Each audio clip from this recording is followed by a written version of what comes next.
Guys আমি এখন আছি নোয়াখালী জেলার একটা গ্রামের রাস্তার মধ্যে, যেটা হচ্ছে মাইজদি শহর থেকে অন্তত 10 কিলোমিটার দূরে।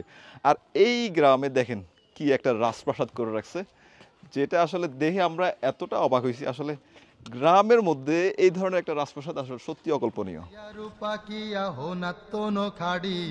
আল্লাহ দিছে বল্লার বাসা নোয়া খাইলা মাড়ি, আল্লাহ দিছে বল্লার বাসা নোয়া খাইলা মাড়ি।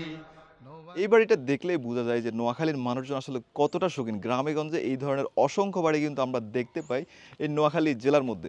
যতটুকু জানতে পারি সৌদি প্রবাসী সোহেল সাহেব এই বাড়িটি নির্মাণ করেন। এই বাড়ির লোকেশন হচ্ছে নোয়াখালী জেলার বেগমগঞ্জ উপজেলার নোয়ান্ন ইউনিয়নের রামকৃষ্ণপুর গ্রামে। যদিও বাড়ির এখনও কাজ পুরোপুরি শেষ হয়নি, কাজ যখন শেষ হবে বাড়িটা কিন্তু আরও অনেক বেশি সুন্দর লাগবে। তো বাড়ির ভেতরটা আমরা আপনাদের একটু দেখানোর চেষ্টা করব, কারণ ভেতরটা আরও অনেক বেশি সুন্দর। আসেন। নোয়াখালী গর্বয়াঙ্গ নোয়াখালী সুখ, নোয়া খাইলা কইতে আঙ্গ হুলে দেবু। বাড়িটা হচ্ছে একটা ডুপ্লেক্স বাড়ি। বাড়ির ভেতরটা আসলে যে কারোরই নজর কাড়ার কথা। আমি বর্তমানে আছি বাড়ির সিঁড়ির উপরে। দেখেন সিঁড়ির যে দুই পাশের ডিজাইনগুলো, পাশাপাশি হচ্ছে বিভিন্ন ধরনের কারুকার্য করা হয়েছে, সব কিছু আসলে এতটা সুন্দর। ভেতরটা এতটা সুন্দর ও নান্দনিক হওয়ার অন্যতম কারণ হচ্ছে রং বেরঙের লাইটিং। প্রথম দেখে আপনার মনে হতে পারে আপনি বুঝি কোনো শুটিং স্পটে চলে আসছেন। যাই হোক, ভিডিওটি ভালো লাগলে শেয়ার করে দিতে পারেন, পেজ হলে ফলো করে রাখুন, চ্যানেল হলে সাবস্ক্রাইব করে রাখুন। বিদায় নিচ্ছি, আসসালামু আলাইকুম।